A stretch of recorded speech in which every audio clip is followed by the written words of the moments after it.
Ready? Hi! Hello. Something nice happened tonight. What happened, Rachel? Tell me all about it. Tell me from the beginning. Tell me your version of what happened, because mine's very different. Okay, so it's the Friday before Mardi Gras at school. Mm-hmm. And actually my week the last 3 days have been pretty solid. Okay. I had several of my kids suspended, so I didn't have to deal with the cuckoo cuckoo So that's a good thing. It's a good thing. It is when they're not there. Yeah. It's helpful. So we get home, my home. We're currently in my room right now. And I'm like completely exhausted. Everyone like from my school is going out because it's Mardi Gras season. There's all these parades. And everyone's like, oh, we're going here. We're going to the boot. We're doing this. And I'm like, I'm not doing that. And so I talked to Steven about it, and I was like, maybe we'll go to some parades. He's like, oh, I thought we were only going to the cool ones.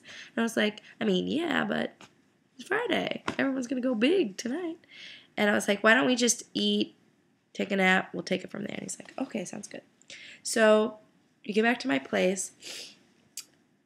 I walk into the kitchen, say I'm hungry, turn around, and fall asleep on the couch for like the next 2 hours. Hour and a half? Yeah.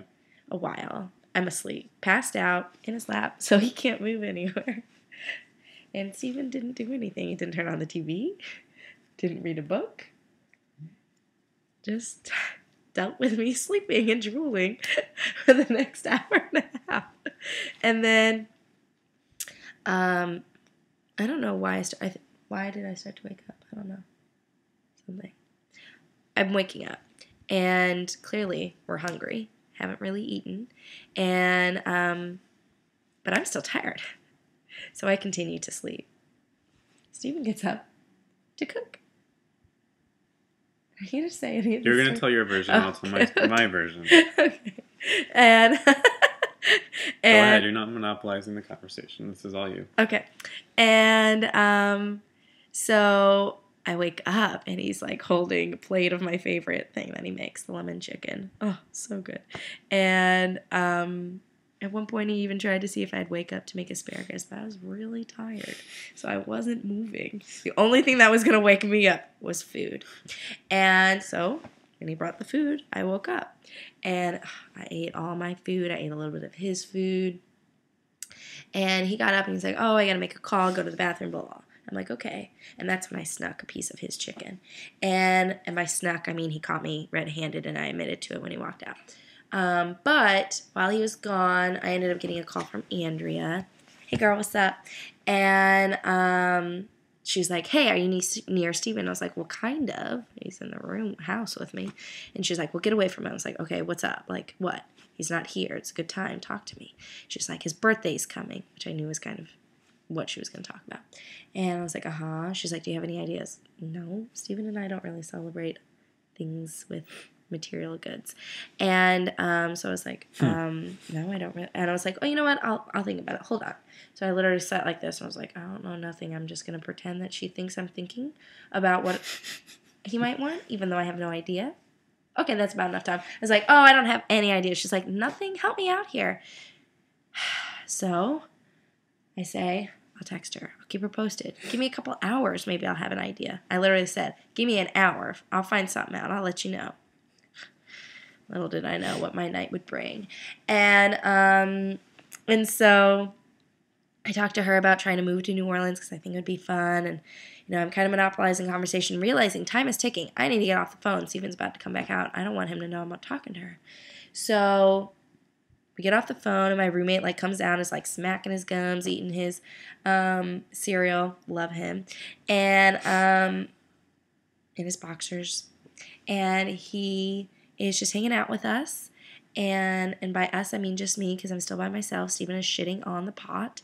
And so we start talking, and Steven walks out, and he's kind of being awkward. He's like, oh, I got to go to the car. And I was like, okay. And he's like, started walking weird. And I was like, are you okay? And he's like, yeah, I hurt my back. So he walks out, and like Ben and I are still talking about, I don't know, our depression. And Stephen comes back and he's like, oh, I've got a couple things for you. And I was like, oh, like from your mom? Like, what do you mean?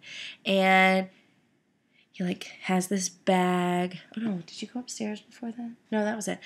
He has this bag and he's like, oh, you left these sheets, this glue gun. I was like, oh, my glue gun. I don't need that. And he's like, and then I got you pencils. And I was like, ah, I love pencils. I can't believe you got me pencils. Kids go through pencils like fat kids go through cake. And so then he's like, and I'm sitting down at this point, and he's like, oh, I have something for you. And I was like, the proposal. And he was like, here's a Valentine. And I look at it, and it's like a cute little handmade Valentine, and we should read what they say. What do you think? No, too much? Okay, maybe too much. And depends who this is for. Is this just us? I don't know.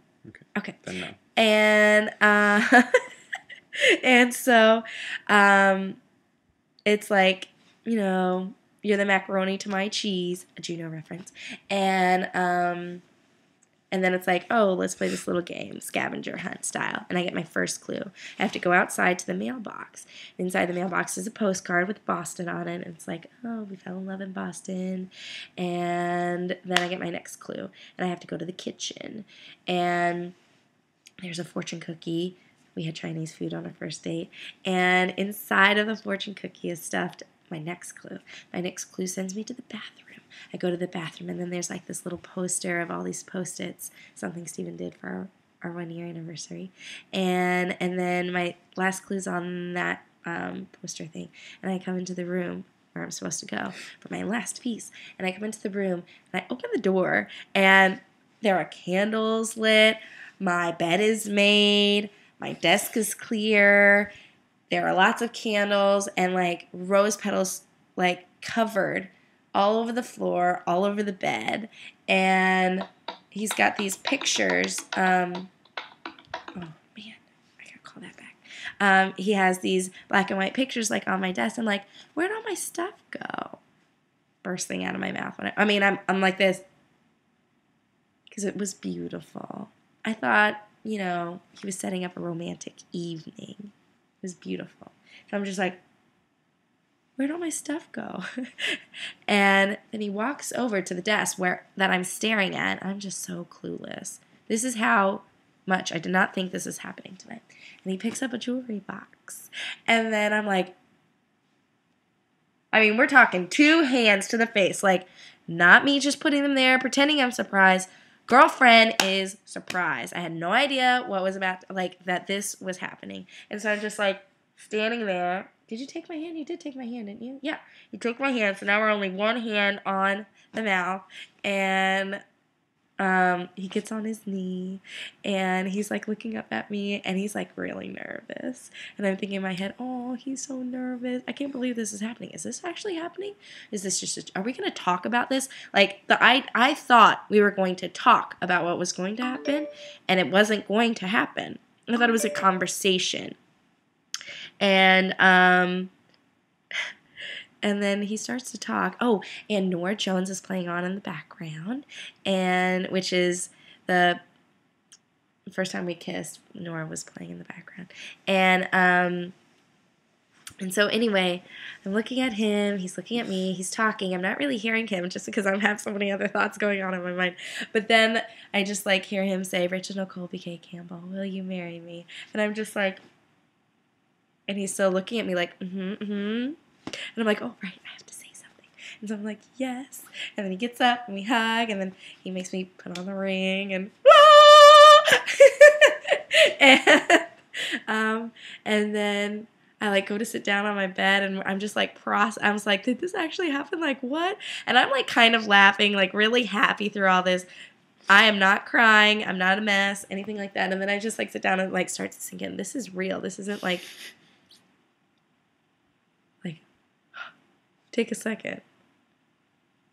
I just got engaged. And so then I started to cry a little bit. I was like, hold on, I need to cry. And so I like cry in his little cubby over here. And yeah,